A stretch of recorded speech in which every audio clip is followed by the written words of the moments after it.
What's up, guys? Mason the Brock Henderson here, and this is the Librarians Season 4, Episodes 7 and 8, and the Disenchanted Forest, and the Hidden Sanctuary. So, let's get into these two. I kind of figured this is what was going to happen since Flynn left. I kind of figured we were going to go back to maybe a little bit more of what I've come to expect out of the Librarians, as far as throughout the season, typically have those episodes that just there's a problem in some random place and they got to go stop it.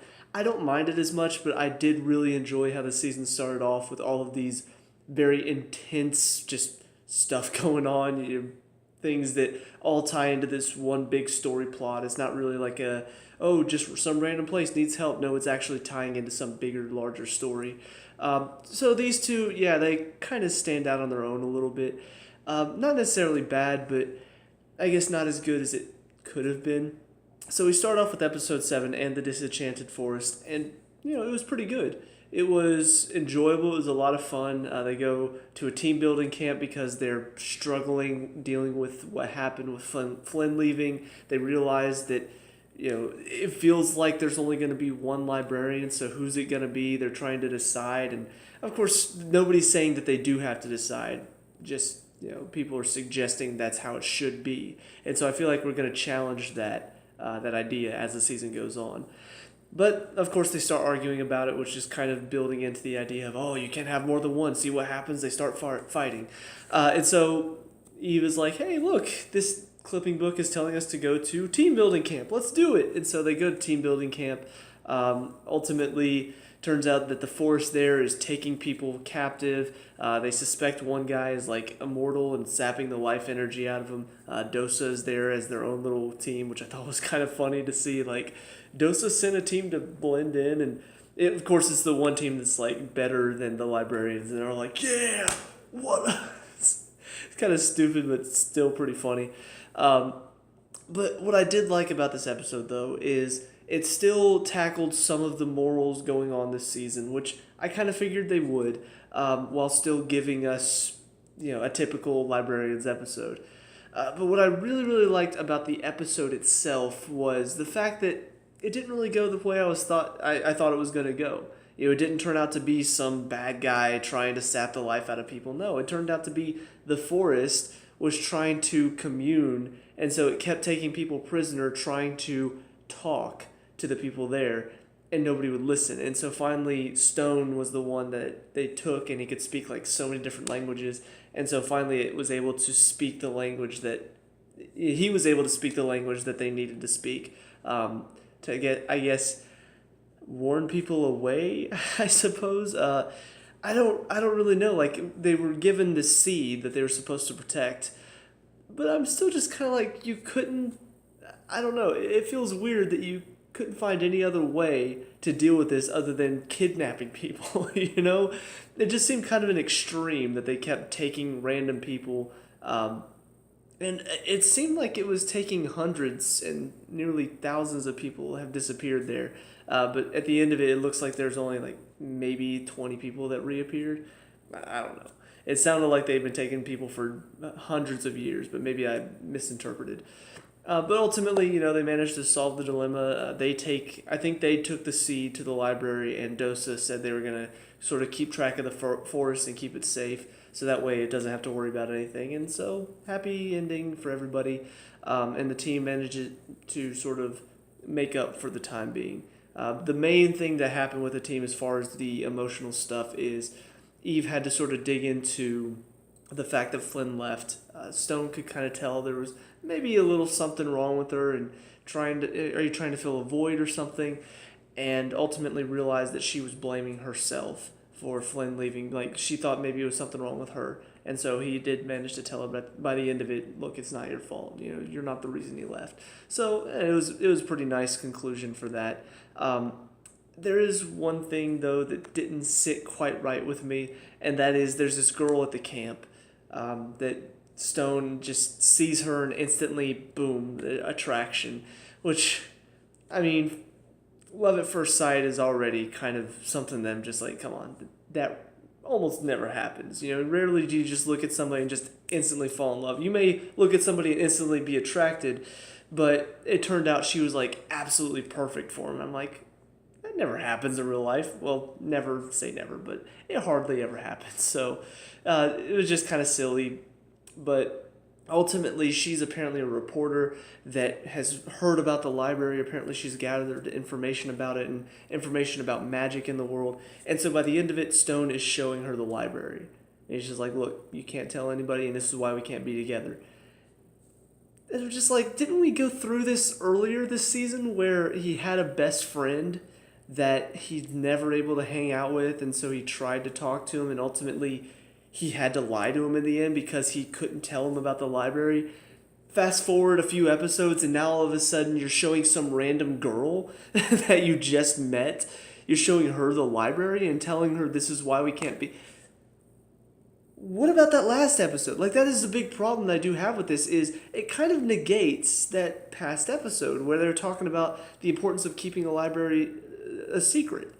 And now all of a sudden some random girl, and she, just because she has information about the library, and it would have made more sense if he brought her there, showed her, so that she could sort of be like, oh, I'm not crazy, and then had to say, yeah, but you can't remember any of this, and then erases her memory or something.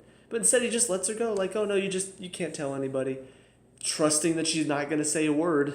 Just like, okay, moral completely forgotten then. Completely forget that you can't tell anybody moral, you have to stay completely unknown to everybody.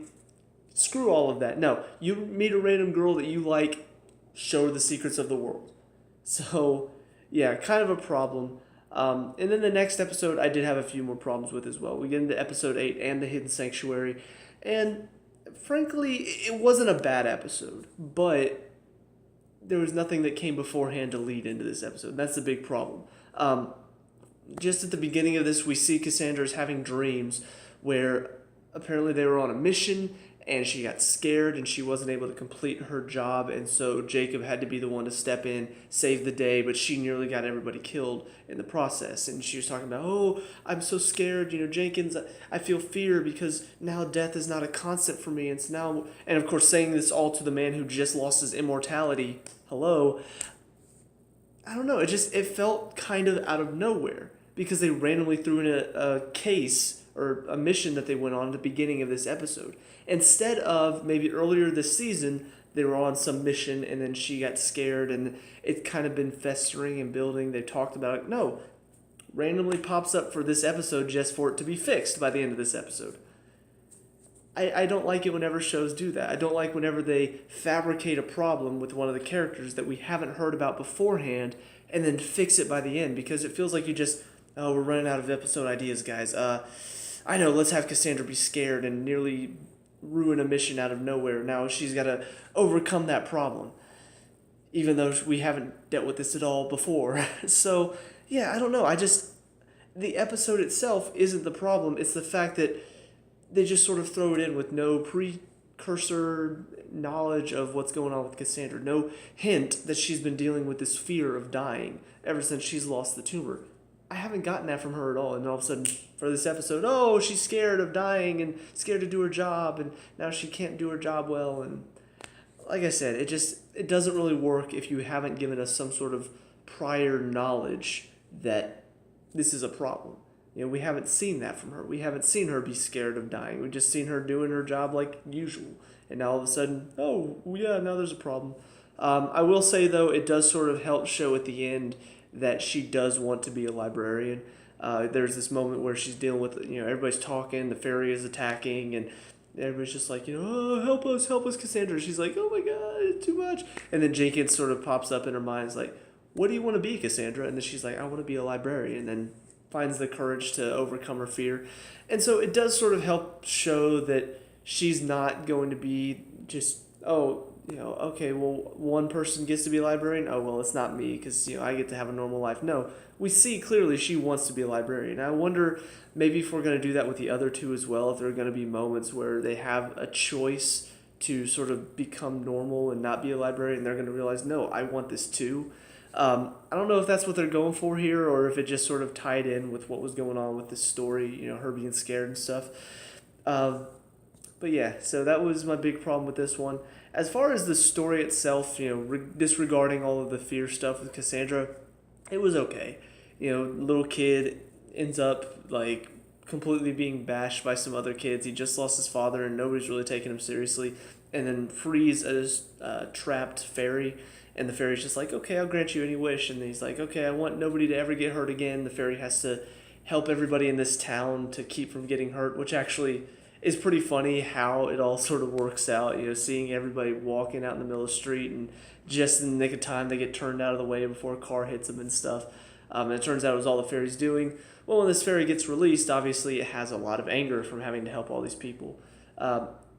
As far as the people are concerned, that was the only real frustration with this, is that they were very mob-like, I guess is the best word for it.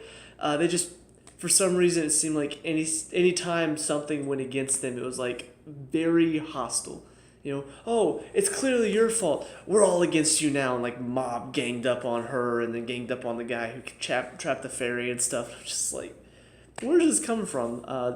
I will say the kid's speech to them, where it's just like, no, it's all of our faults. I was just like, yeah, exactly. So it kind of felt like they sort of became self-aware for a moment. And they're just like, hang on a minute. Why are we having the people act like this? We need to have somebody step up to them and say, no, you guys are all wrong. But anyway, so all in all, the fairy stuff, it was, I don't know. The CGI has never been the best part about the show, but the fairy was pretty goofy looking. I do like the fact that they gave her fear, and that sort of helped her realize, oh crap, like this is what it's like to be human? Oh my gosh. No, you guys are good. I don't need to punish you guys anymore. If this is what it's like to fear, yeah, I completely understand. See you later, and then she leaves. I will say that was kind of a funny, if not also very true conclusion to come to. But, all in all, it wasn't a bad episode. I just feel like it wasn't that good. The story didn't make sense when you look at everything surrounding it, when you look at the fact that there's been no build up to it. So, yeah, 2 episodes that had some more problems, and really kind of a drop off because the rest of the season has just been that good, to where anything that's not fantastic is actually going to be a drop off. So that's the only problem I have with it. But that's it for me. So let me know what you guys think down in the comment section below. What were your thoughts in this episode? So let me know. We can talk about and discuss all that good stuff. Leave a like and subscribe for future Librarians reviews, and I'll see you guys in the next one. Peace out.